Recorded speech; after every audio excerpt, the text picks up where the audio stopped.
Right, we are back here for the Vincent Delaney Memorial. We're still an hour and a bit out anyway from the first race, and I'm catching up with Jonathon Cowdan. How do I go with the name, all right? Yeah, perfect, that's it, spot on. I have a little bit of trouble with language at the best of times in Australia. I mean, all sorts here. Mate, what a great day. What a great weekend this is building up to be. Yeah, hopefully it should be a good weekend. Hopefully the weather brightens up a little bit, and yeah, it'll be a good 2 days of racing. You got a couple of drives over the weekend, 4 or 5? Only the 2, but if one qualifies on the first day, she'll be racing tomorrow. So hopefully 3 altogether have a good chance. You're Irish, Belfast, I think you said you're from. How far is that from here? Like how big a commitment is it to come down here for this weekend?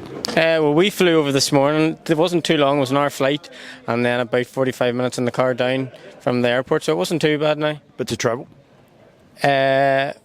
Wasn't too bad. No, sorry, by the car. By car, how far would it take you? Like how long would it take you? Oh, have you had to get the boat? Oh, it'd be a good few hours. I'd probably 5 or 6 off the boat. Yep. And then we're not far. We live near the docks anyway, so it wouldn't have been too bad.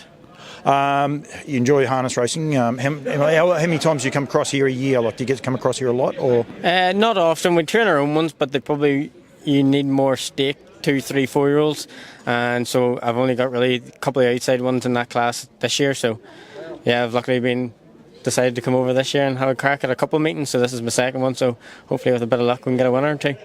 You go okay? 100 winners plus? Yeah, no, I've done quite well. I've been well supported through my time from my family and outside trainers. So I've been very lucky to get good horses and try and do the job for them. And go from there. How old are you, mate? I'm 24. And so how long have you been doing it? This is probably my 5th, 6th full season now at it, so yeah. That's a good strike rate. I spoke to Jonathon Cowdan. I forgot his first name there before. I think he's from Ireland too, is he? Yeah. So you don't race that often over there. Like it's not as I suppose often as what they do here. Yeah, well it's more once a week for about 6 months of the calendar. So you're limited that way compared to the other side. Like more here, you maybe 2 or 3 meetings a week, and then likes of France, you've every day, and all the rest of the European countries more or less every day, and America's every day, and Australia's maybe more a few times a week every day. So yeah, no, we're quietly a bit less, but we still try and do our best and try and get as many winners on the board as we can. So you mustn't have done too bad to get over 100 winners. Pretty good strike rate. You must be driving like at least one a meeting at that rate. Yeah, well, I try and average about one a meeting. Sometimes you can't. Sometimes you get 2 or 3. But yeah, it's all dependent. If you have good enough horses, you have a chance anyway. Now, Ireland don't have a grit track, a sand track at the minute. They don't have a main one. A lot of your racing's on the grass. Do you enjoy the grass racing? Well, to be fair, up the north there's a hard track we use. Oh, is it? Yeah, that'll be our main track. That'll be probably our local. We're about an hour away from it. That'll be our local. More the grass tracks, more down in Cork. So we'd only travel down there 2 or 3 times a year for the bigger meetings, because it's about 5 or 6 hours trip, so it's a long and old trip. If you try and avoid that if we can, stay close to home. Don't like travelling? I don't mind travelling, but it's a long old way if you have a bad day at the office. He just said to me then, anyone wondering, he's thinking about coming out to Australia. He was asking me whether he could get somewhere in Australia. You're going to get used to travelling if you go there, I can tell you that. Yeah, well, okay, that's probably a bit different. If you're travelling for a racing, it's not too bad, but for one meeting you're thinking, oh, it's a long old way, 6 hours there, 6 hours back for a bad day. But sure, no, you get used to it. Day like today, here, or the weekend like this is, must be pretty exciting to be a part of it. Yeah, well, when it was in Ireland, I had a few drives then. I was only really starting out.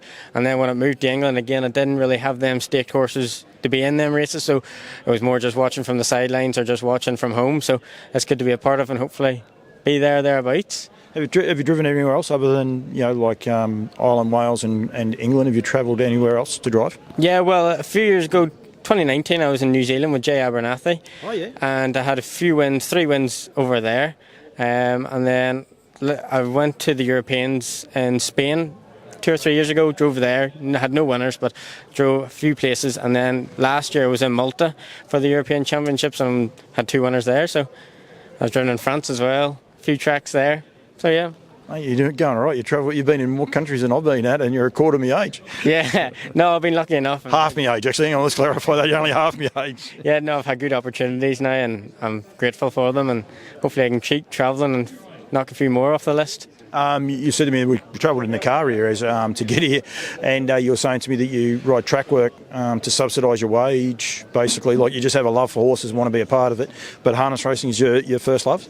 Yeah, more or less. I grew up doing harness racing, but we did a bit of riding as well. So when I turned after school, there was no real jobs in the harness to go full time. So the thoroughbreds was the way, the gallopers were the way I had to go, and yeah, I thoroughly enjoyed it. Now it keeps me. I work the lunchtime, and then I can go and do my own ones in the afternoon. So it's great. Keep you fit too, wouldn't it? Like you're always on a horse. Like you'd learn movement, but it'd probably help you a little bit. Yeah, no, it keeps you fit, keeps you active. You're right when you're riding 7 a day. You do keep fit now. I'll bet you do.